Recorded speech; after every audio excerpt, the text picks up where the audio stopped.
वही दिक्कत है कि रेलवे कभी भी कुछ भी कर सकती है, उसका मैटर है। कल को एलपीसी आईटी हटा देगी रही हम लोग को। आज डीएसटी ऑफिस हम लोग गए, बस आईटीओ का नाम लेते हम लोग एंट्री मिल गई, लेकिन अकेले संभव नहीं। इतनी बड़ी बड़ी बिल्डिंग है, लेकिन हम लोग के ही लिए काम में लगे हुए, लेकिन हम लोग से मिलना कोई नहीं चाहता है। अगर कोई लड़का मिलने एआईटीओ से ज़रूर जुड़े, क्योंकि देखिए अगर आपको दिल्ली में जॉब की भी ज़रूरत है तो एआईटीओ से अगर आप जुड़ते हैं तो एआईटीओ जो है आपको दिल्ली में जॉब के लिए भी काफ़ी प्रावधान है, काफ़ी जो है जॉब आपको दिला सकते हैं। और नमस्कार साथियों, मैं आपका अपना गौरव जयराम, राष्ट्रीय महासचिव ऑल इंडिया टेक्नीशियन ऑर्गेनाइजेशन।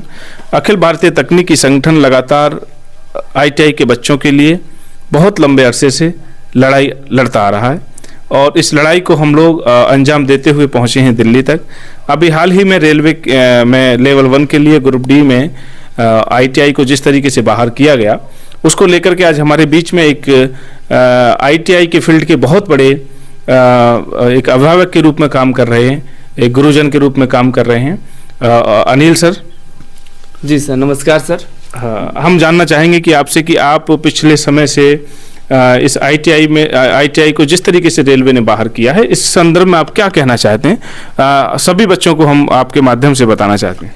देखिए सर, सबसे पहले तो आपका धन्यवाद जो हमें एक मौका दिया अपने प्लेटफॉर्म पर बोलने का। देखिए सबसे शुरू में अगर देखिए हम लोग शुरू में हम लोग जब पता चला कि 2 तारीख को आईटीआई हटा दिया गया, तो हम लोग को लगा कि कोई रेलवे ने अपनी पॉलिसी में बदलाव किया है, कुछ इंटरनल बात हुआ, कोई देखा। लेकिन जैसे जैसे समय गुजर रहा है, इतने लोगों से हम मिल रहे हैं, तो काफ़ी चीज़ हमको समझ आ रहा है कि ये जो है ये कोई ये पॉलिसी मैटर तो है नहीं सर, ये पॉलिटिक्स मैटर हो चुका है और एक फाइनेंशियल मैटर भी हो चुका है। क्योंकि हमने देखा 2019 की जो भर्ती थी उसमें 1 करोड़ 20 लाख लगभग लड़कों ने फॉर्म भरा, उनका 500 रुपया लिया गया सर, एक बच्चे का लिया गया। तो सोच लीजिए कितने करोड़ रुपए हो गए। और 1 करोड़ बच्चों का भी देखे तो 500 करोड़ रुपए हो गए। उसको 5 साल तक रखा गया, 2022 में जा करके अभी सभी का रिटर्न भी नहीं हुआ। देखिएगा तो 2022 तक एग्जाम कराया गया, एग्जाम के बाद 2023 में उसका रिफंड होना शुरू हुआ। तो रिफंड देखिए 60% ही बच्चों का जो अटेंड हुए एग्जाम में, 40% बच्चे अटेंड नहीं हुए, तो 400 रुपये उनका भी रुक गया, समझ लीजिए। और ये उनका 500 हो गया और 60% बच्चों का पैसा रिटर्न किया गया। और उसमें देखिए रिटर्न सभी का नहीं हुआ, वो तो अटेंड किए, लेकिन पैसा रिटर्न उनका हुआ जो फॉर्म भरे। और फॉर्म भरने की संख्या भी देखिए तो 30 से 40% ही है। जो फॉर्म भरेगा उसी का पेमेंट आएगा, यही नहीं कि जो फॉर्म भर दिया था उस शुरू में तो नहीं, पेमेंट के लिए अलग से फॉर्म भराया था रेलवे ने और 3-4 बार फॉर्म भराया। तो समझ लीजिए कि मात्र 30% ही बच्चों का पेमेंट रिफंड हुआ, बाकी बच्चों का पेमेंट रेलवे खा गई, क्या की पता नहीं। लेकिन और 4-5 साल तक जब पैसा रखा गया, करोड़ों रुपए कितना बना लिया। तो रेलवे एक वहां पर भी देख रही है, उसी तरह से देख रही है। दूसरा, जो 10वीं पास के बच्चे हैं वो ज़्यादा मात्रा में हैं। रेलवे या ये अगर पॉलिटिक्स देखा है इसमें, तो मोदी जी या कोई भी जो है इसको बोलेंगे कि हमने बहुत ज़्यादा लोगों को अपॉर्चुनिटी दी है। मान लीजिए 1.5 करोड़ इस बार फॉर्म भरे गए, 2 करोड़ फॉर्म भरे गए, तो बोलेंगे ना कि 2 करोड़ लोगों को हम अपॉर्चुनिटी दिए। नौकरी तो मात्र 32,000 ही देंगे, अगर अपॉर्चुनिटी देना तो 1.5 लाख भर्ती दे दें। लेकिन वो क्या कर रहे हैं कि 32,000 ही देंगे, लेकिन अपॉर्चुनिटी दे देंगे 2 करोड़ बच्चों को। देखिए अगले साल की भर्ती में क्या करेंगे, ज़्यादा अपॉर्चुनिटी देने के लिए 10वीं हटा करके 8वीं लगा देंगे। इन लोगों का चलेगा तो पूरा क्वालिफिकेशन ही हटा दें।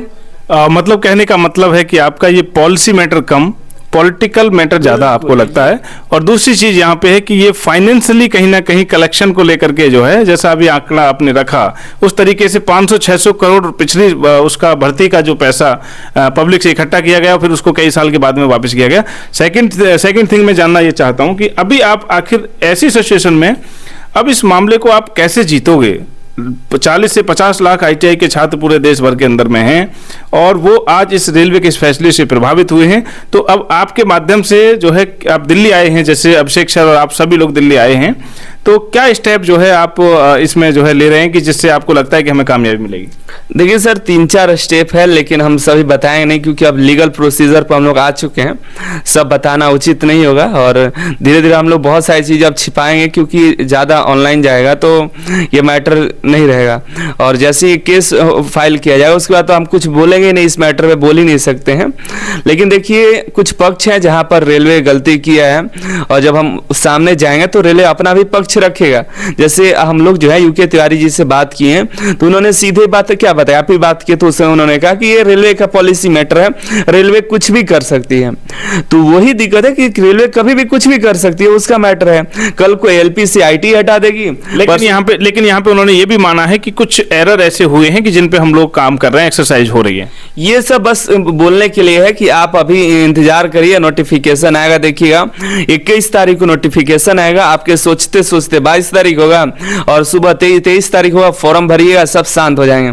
ये बस रेलवे हम सभी को गुमराह कर रही है कि आप कुछ ना करिए, बस आप देखते रहिए, जैसे जैसे हम कह रहे हैं वैसे वैसे चलते जाइए। कुछ बोलिएगा तो क्या अभी ज़्यादातर हम लोग पास प्रूफ भी नहीं है कि सेंट्रलाइज नोटिफिकेशन है नहीं, जो तो हम लोग अवेयर हैं कि भाई इधर उधर से जो ऑफिशियल इंटरनल नोटिस है निकाल करके हम लोग देख ले रहे हैं। बाकी तो रेलवे सब चीज़ छिपा ही रही है अभी तक।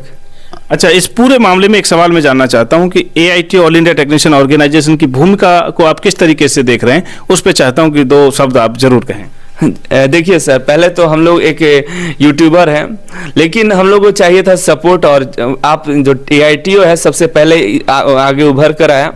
जब हमको जानकारी मिला उसी से हमने अभिषेक सर को कॉल लगाया कि सर ऐसे सब मैटर है, और अभिषेक सर सीधे आपसे बात किए और आप जो है अगले ही दिन सुप्रीम कोर्ट पहुंच गए इसके बारे में जायजा लेने के लिए। तो AITO का बहुत बड़ा अहम भूमिका है इसमें।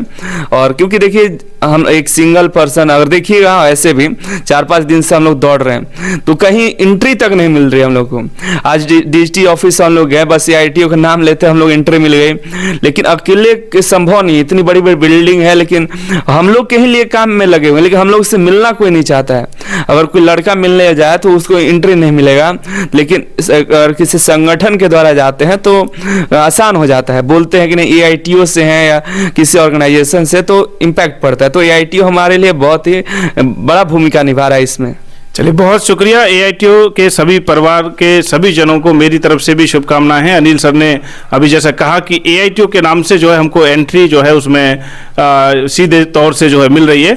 एक सवाल मैं और पूछना चाहता हूं सर आपसे कि एक बात बताना चाहता हूं मैं कि सभी जो भी ITI के छात्र हैं एक बार AITO से जरूर जुड़े, क्योंकि देखिए अगर आपको दिल्ली में जॉब की भी जरूरत है तो AITO से अगर आप जुड़ते हैं तो AITO जो है आपको दिल्ली में जॉब के लिए भी काफ़ी प्रावधान है, काफ़ी जो है जॉब आपको दिला सकते हैं, क्योंकि सर जो है दिल्ली से ही है। अगर आपको जॉब की जरूरत है, ऐसे हजारों लड़कों को हर साल ये नौकरी दिलाते हैं फ्री ऑफ कॉस्ट, कोई नहीं है। और किसी तरह ट्रेनिंग भी चाहिए तो सर दिलवा देते हैं। तो आपको किसी तरह सहयोग चाहिए ITI से रिलेटेड, DGT ऑफिस में अगर आपका काम रुका हुआ है, CITI से रिलेटेड काम रुका है तो सर करवा देते हैं।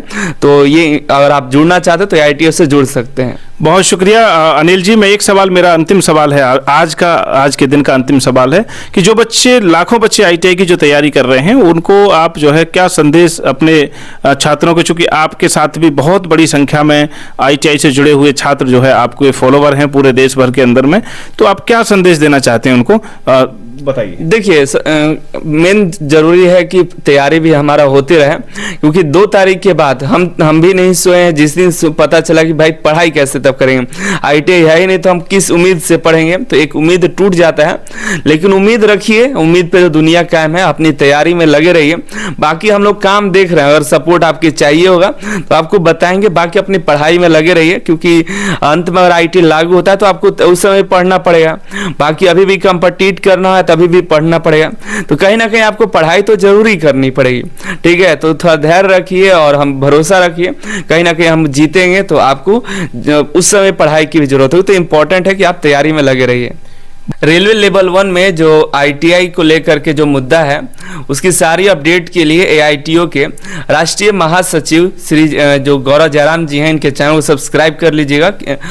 ये भी अपडेट आपको सब देते रहेंगे, ठीक है। सब्सक्राइब करके और जो भी अपडेट चाहिए हम देते रहेंगे, सर भी देते रहेंगे, और कमेंट करके जो भी जानकारी चाहिए पूछते भी रहिएगा, ठीक है। धन्यवाद, बहुत बहुत धन्यवाद आपका Anil sir and Abhishek Raj sir, आप दोनों का, कि आप लोगों ने दिल्ली में आए और ये इस लड़ाई को लड़ रहे हैं और हमारे गौरव जयराम ऑफिशियल पे आकर के भी आपने जो है बड़ी बात कही है। बहुत बहुत शुक्रिया।